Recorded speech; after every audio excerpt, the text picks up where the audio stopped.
Você sabia que uma empresa pública brasileira, que acumula mais de 2 bilhões de reais em prejuízo e enfrenta dificuldades até mesmo para manter os serviços básicos para seus próprios funcionários, resolveu investir nada menos que 4 milhões de reais no patrocínio de uma turnê musical? Pois é, enquanto trabalhadores dos Correios estão com o plano de saúde suspenso por falta de pagamento e os serviços operacionais da estatal sofrem com a falta de recursos e estrutura, a direção da empresa decidiu bancar a turnê Tempo Rei, do cantor Gilberto Gil. Sim, o mesmo Gilberto Gil que já foi ministro da Cultura no governo Lula e é notoriamente alinhado ao atual governo federal. Mas por que os Correios, uma empresa pública em crise, financiariam esse projeto? O que está por trás dessa decisão? E mais importante, quem realmente se beneficia com essa gastança? Fica até o fim, porque essa história revela muito mais do que um simples patrocínio.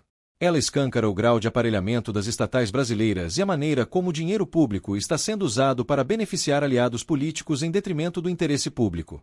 Se você acredita que o dinheiro do povo deve ser respeitado, que empresas públicas devem servir a população e não a projetos ideológicos, já deixa o seu like, se inscreve no canal e ativa as notificações, porque aqui a gente vai fundo, mostra o que a grande mídia esconde e expõe os bastidores do poder.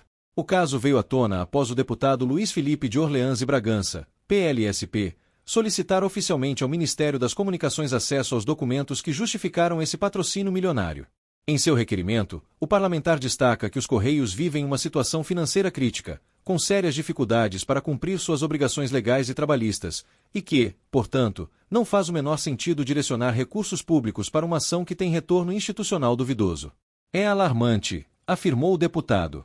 Uma empresa pública que acumula um prejuízo superior a 2 bilhões de reais deveria estar focada na recuperação de sua capacidade operacional, e não patrocinando shows de ex-ministros alinhados ao governo. De fato, há um padrão que se repete. A utilização de estatais para financiar eventos, projetos e figuras públicas ligadas ao atual governo federal tem sido recorrente. O patrocínio da turnê de Gilberto Gil pelos Correios parece ser apenas mais um capítulo do que a oposição tem chamado de aparelhamento da máquina pública. Essa prática, além de imoral, fere os princípios constitucionais da legalidade, moralidade e eficiência que deveriam nortear toda a administração pública. O uso de verbas públicas para finalidades que atendem mais a interesses ideológicos do que ao bem coletivo coloca em xeque a própria legitimidade das instituições. Não à toa, o caso gerou revolta entre funcionários da estatal, que, além de sofrerem com as más condições de trabalho, viram o plano de saúde suspenso por falta de pagamento.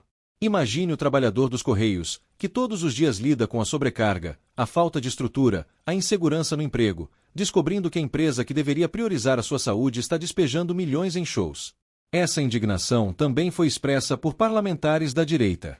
O deputado Gustavo Gayer, PL-Gol, foi direto ao ponto ao afirmar que direcionar milhões para a turnê de Gilberto Gil é uma afronta aos direitos dos trabalhadores e um deboche com a população. Júnior Amaral, PLMG, por sua vez, acionou o Tribunal de Contas da União, TCU, para investigar o caso, considerando inadmissível que o governo continue instrumentalizando estatais para beneficiar seus apoiadores. Esse episódio não é isolado. Em novembro de 2024, o deputado delegado Caveira, PL Pará, também questionou o Ministério das Comunicações sobre nomeações feitas nos Correios, como as de Júlio Vicente Lopes e Maurício Marcelini, ambos envolvidos em investigações por gestão fraudulenta e improbidade administrativa. A prática de aparelhamento se mostra contínua, com a colocação de aliados políticos em cargos estratégicos para controlar as decisões da empresa em benefício de um projeto de poder, e não do bem-estar da sociedade.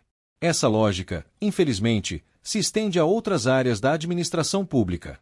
Vimos recentemente a tentativa de aprovação da PEC da Segurança, levada adiante por Ricardo Lewandowski, atual ministro da Justiça, que propõe medidas como o desencarceramento em massa e a imposição de audiências de custódia, medidas que, segundo especialistas, criam portas giratórias nas delegacias, onde até bandidos presos em flagrante são soltos com facilidade. A proposta, que contou com resistência até mesmo dentro do Congresso, foi interpretada por setores da oposição como uma tentativa de fragilizar ainda mais a segurança pública e enfraquecer o trabalho das forças policiais.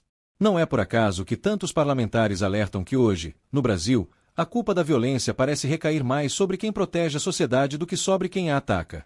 Tudo isso faz parte de um cenário maior, o desmonte silencioso das instituições que deveriam servir a população e a transformação do Estado em um instrumento de poder e autopromoção. O Brasil está vivendo uma fase crítica, e muitos comparam esse momento com o que antecedeu a ascensão de Nayib Bukele em El Salvador, um líder jovem, que assumiu com a promessa de acabar com a impunidade, enfrentar o crime com mão firme e prender até autoridades lenientes. E cumpriu. Bukele mostrou que é possível fazer diferente quando há coragem, liderança e compromisso com o povo. E no Brasil, talvez estejamos nos aproximando da mesma encruzilhada histórica: continuar aceitando a velha política do favorecimento ou lutar por um novo caminho. Se você também não aceita que o seu dinheiro seja usado para agradar aliados do governo enquanto os serviços públicos afundam, entre agora mesmo no nosso canal do WhatsApp, o Xadrez Político. Lá, discutimos tudo isso com mais profundidade, revelamos os bastidores do Congresso, compartilhamos documentos e fazemos a análise que a velha mídia não quer que você veja. É lá que o verdadeiro debate acontece. O link está na descrição. Entre e venha fazer parte dessa comunidade que luta por um Brasil mais justo, livre e transparente. E mais, compartilhe esse vídeo com seus amigos, com sua família, nos seus grupos de WhatsApp e Telegram. Vamos furar a bolha, abrir os olhos de quem ainda não percebeu o que está acontecendo. Porque o futuro do Brasil está em jogo, e ele não pode ser decidido apenas por aqueles que querem manter seus privilégios às custas da sua liberdade. O caso dos 4 milhões de reais dos Correios para a turnê de Gilberto Gil é mais do que um escândalo. É o retrato fiel de um governo que não respeita o dinheiro do povo e que usa os recursos do Estado como se fossem patrimônio pessoal. Mas ainda há tempo de mudar esse jogo. E tudo começa com informação, engajamento e coragem. Se você chegou até aqui, é porque se importa com o país. Então não esqueça de se inscrever no canal, deixar o seu like e ativar o sininho. Aqui, a verdade tem voz. E juntos, vamos continuar desmascarando o sistema. Até a próxima!